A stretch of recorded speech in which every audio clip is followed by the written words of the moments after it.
You think you know the story of Quasimodo, the lonely, gentle bell ringer, the deformed outcast with a heart of gold, hiding in the spires of Notre Dame, yearning for a single day of acceptance. You know the songs, you know the gargoyles, you know the triumphant moment when the crowd finally lifts him onto their shoulders, a hero. That story is a lie. It is a comfortable, sanitized, and ultimately meaningless fable crafted for children.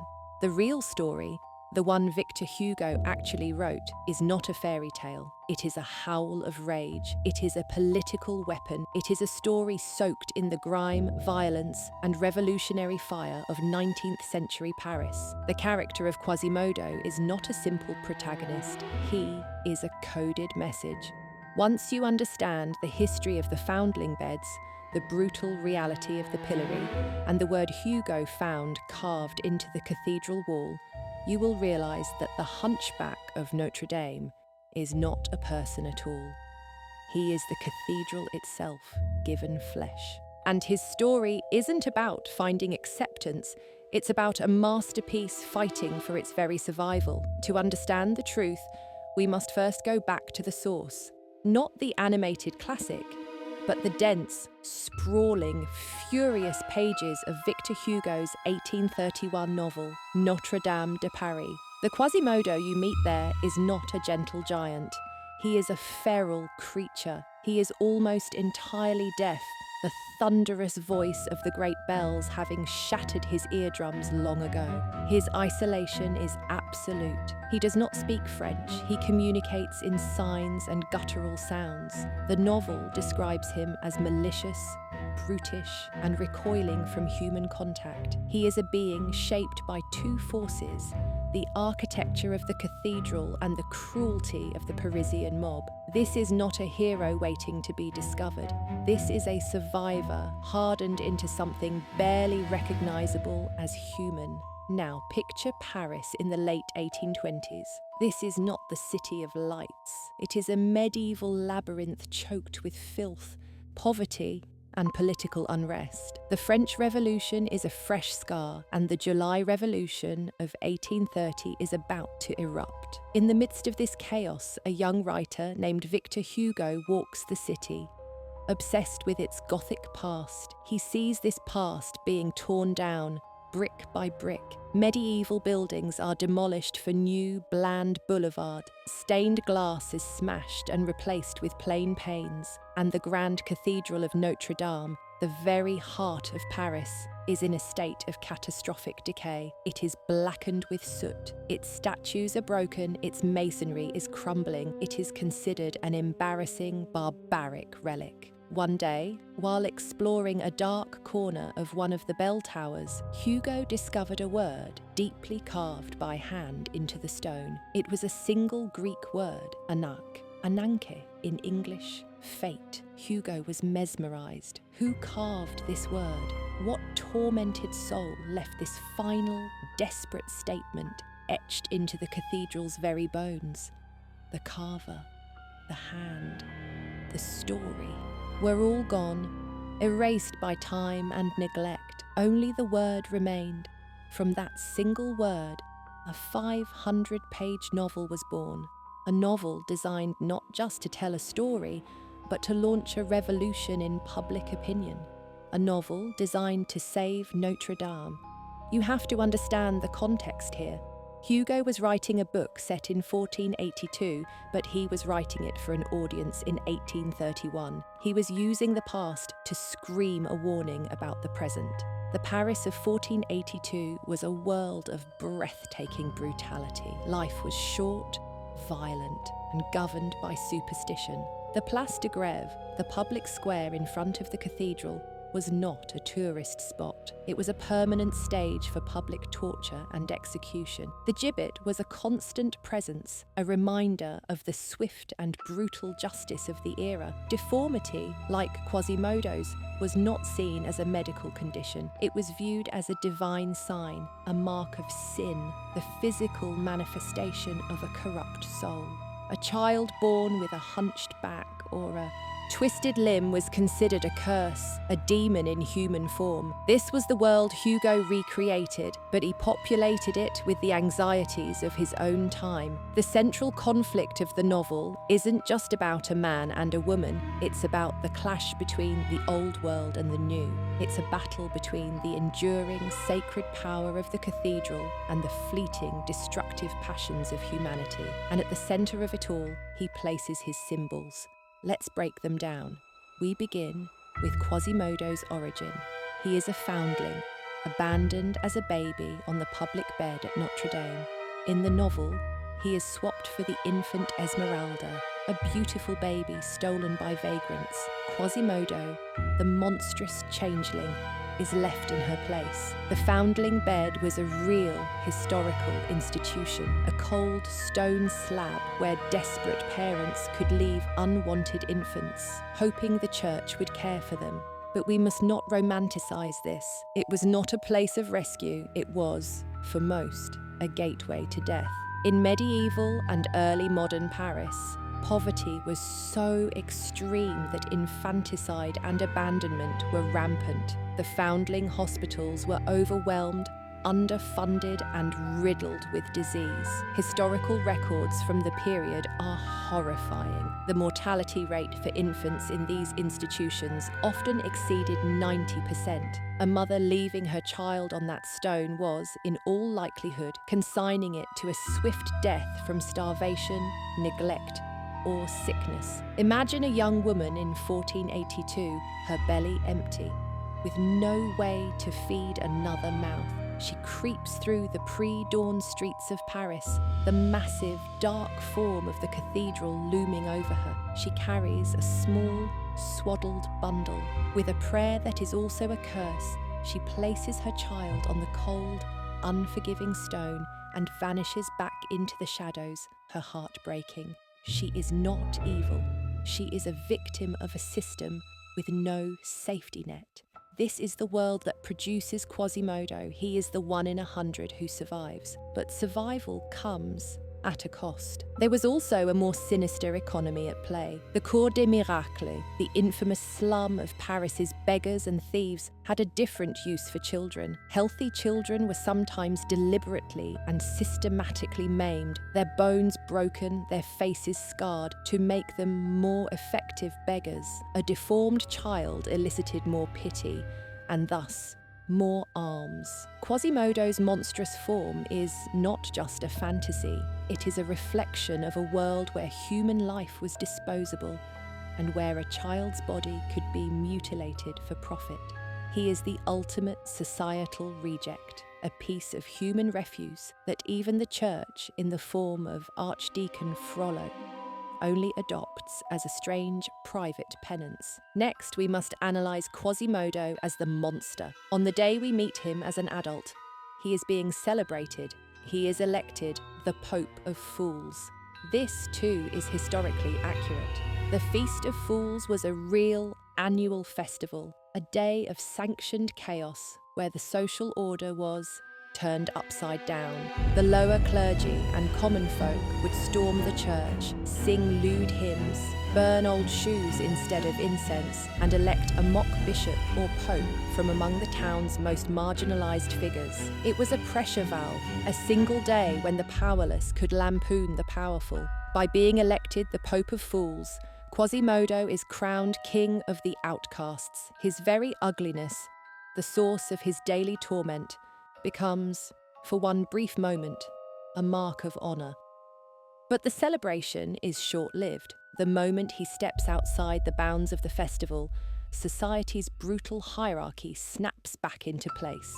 For attempting to kidnap Esmeralda under Frollo's orders, he is captured and sentenced to the pillory in the Place de Grève. This scene is the novel's first great turning point. The pillory was not just punishment, it was public theatre. Quasimodo is chained to a rotating platform, stripped and flogged. The crowd, the very same people who had crowned him hours before, now jeer and throw stones. They mock his thirst, his pain, his deformity. Hugo writes, he saw about him the same faces, the same rags, the same eyes. It was a strange grimace that had been passed from the first to the last, from the hangman to the crowd. This is the crucible that forges his soul. He is utterly alone, an object of public hatred, and then a single act of impossible kindness occurs. Esmeralda, the woman he had tried to abduct, approaches the pillory. She sees his cracked lips, hears his desperate cry for water, à boire, and she gives him a drink from her flask. For Quasimodo, who has known nothing but hatred, this small gesture of compassion is a cataclysm. A single tear falls from his eye, his first in a lifetime. In that moment, his entire existence, his fierce loyalty, his very soul is transferred from his master, Frollo, to her. It is the birth of his humanity, delivered in the midst of the most savage inhumanity. But the most important layer of Quasimodo's identity is his relationship with the cathedral. This is the core of Hugo's entire argument. Quasimodo does not simply live in Notre Dame, he is Notre Dame. Hugo dedicates pages to describing this symbiosis. The bell ringer's deformed spine mimics the twisting gargoyles. He scales the sheer stone faces with the ease of a lizard. He knows every passage, every secret corner, every stone. The cathedral is his shell, his body, his world. Hugo writes, he adhered to it, as it were, like the tortoise to its shell. The rugged cathedral was his carapace. It might be said that he had taken on its form, as the snail takes on the form of its shell. It was his dwelling, his hole, his envelope. There was so deep an instinctual sympathy between him and the old church that he was, in a way, its soul. This is not just poetic language, it is a political statement. Remember the state of Notre Dame in 1831, neglected, vandalized, threatened with demolition. Hugo saw this magnificent structure, a living library of history and art, as a grotesque, misunderstood outcast, just like his protagonist. To the modernizing eyes of the 19th century, Gothic architecture was ugly, inefficient, and monstrous. Quasimodo, the hunchback, is the living embodiment of that perception. He is feared and hated by the people of Paris, who do not understand him. But for those who look closer, for those who, like Hugo, see the beauty in the grotesque, he is a creature of sublime power and profound loyalty. The cathedral gave him a home, the bells gave him a voice. In return, he becomes its guardian, its protector. When Esmeralda is about to be hanged, he swoops down on a rope, snatches her from the gallows, and carries her into the cathedral, roaring the one word that grants her safety: sanctuary. In that moment, he and the church act as one. He is the immune system of the building, defending the life it harbours within its walls. There is even a historical precedent for this. While perhaps apocryphal, there are records and rumours from the time of a real-life hunchbacked stone carver named Trajan, who worked on a restoration of the cathedral in the 1820s, around the time Hugo was conceiving the novel. Hugo, a meticulous researcher, would almost certainly have been aware of this figure, a real, deformed man whose life was bound to the stones of Notre Dame. So, we connect the dots. Quasimodo is the abandoned child of a cruel society. He is the monster created by public superstition and casual violence. And he is the living soul of a magnificent architectural tradition that his own century was trying to destroy. He is not a man, he is an indictment. Why did Hugo encode his message this way? Why not just write an essay arguing for the preservation of Gothic architecture? Because he was a genius. He understood that people are not moved by academic arguments. They are moved by stories. They are moved by love and by tragedy. To save Notre Dame, he had to make France fall in love with it. He couldn't make them love the cold, crumbling stones. So he gave the stones a heart, a broken, lonely, but fiercely beating heart. He created a character so inextricably linked with the building that their fates became one. In the novel's climax, as the mob attacks the cathedral, Quasimodo single-handedly defends it, pouring down molten lead, toppling stones, becoming the cathedral's avenging angel. To attack Notre Dame is to attack him. The novel was a staggering success. It ignited a firestorm of public interest in the forgotten cathedral. People who had never given it a second thought were suddenly captivated by its dark, romantic history. The book single-handedly launched the modern historic preservation movement in France. A few years after its publication, a massive, decades-long restoration project was begun, saving Notre Dame from ruin. Victor Hugo's code worked. His story saved the building it was about. And then, 165 years later, that story was sanitized. The agent of this change was, of course, the Walt Disney Company. In 1996, they took Hugo's dark, complex, and politically charged masterpiece and transformed it into a family-friendly, animated musical. Their motive was simple: commerce. Hugo's novel is entirely unsuitable for children. It is a story about lust, religious hypocrisy, class warfare, and the utter indifference of fate. It ends in almost universal death and despair. This is not the stuff of blockbuster merchandise. So they systematically dismantled Hugo's polemic and replaced it with a simple morality tale. The changes are staggering in their ideological significance. First, consider the villain. In the novel, the antagonist is Archdeacon Claude Frollo. He is a man of the church, a brilliant scholar and alchemist who is driven mad by his repressed lust for Esmeralda. His tragedy is the conflict between his sacred vows and his profane desires. He is a direct and damning critique of religious hypocrisy. Disney could never touch that. They changed Frollo into a secular judge, completely severing the connection to the church and gutting one of the novel's central themes. Next, the hero. The novel's Captain Phoebus is a preening, shallow, and cruel aristocrat. He desires Esmeralda purely as a conquest and abandons her without a second thought the moment she is accused of a crime. He is a symbol of the vapid and selfish nobility. Disney transforms him into a brave, noble soldier with a conscience, a genuine romantic lead who helps save the day. And then there is the ending. The ending of Victor Hugo's novel is one of the bleakest in all of literature. Frollo succeeds in having Esmeralda captured. As he and Quasimodo watch from the top of the cathedral, she is publicly hanged in the square below. In a fit of rage and grief, Quasimodo throws Frollo from the battlements to his death. After that, Quasimodo simply vanishes. Years later, when men enter the mass grave where the bodies of executed criminals are thrown, they find two skeletons. One is the skeleton of a woman with the fragile remnants of a dress. The other is a male skeleton with a crooked spine, wrapped protectively around the first.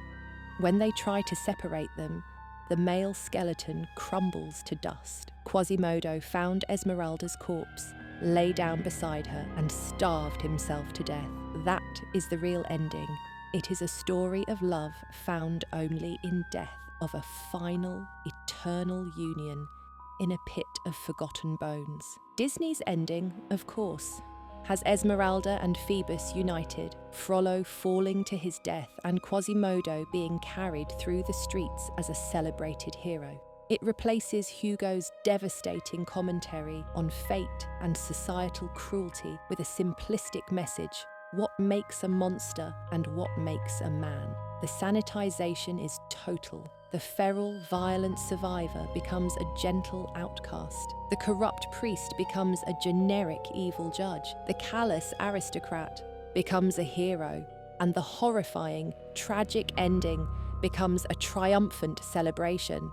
They took a story about the indestructibility of a building and the disposability of human life and turned it into a story about how everyone is special on the inside. The Hunchback of Notre Dame is not a bedtime story. It is a crime scene preserved in narrative form. It is a political treatise disguised as a Gothic romance. The story endures, not because of the cartoon's catchy songs, but because of the raw, elemental power of Hugo's original vision. Its true legacy is not on the screen, but in the skyline of Paris. The Cathedral of Notre Dame, standing for centuries after Hugo's novel saved it from ruin, is the story's real protagonist and its real survivor. Quasimodo was never just a man with a crooked back. He was the soul of a masterpiece, the grief-stricken guardian of 1,000 years of history. His story is not a fairy tale. It is the ransom note that saved Notre Dame.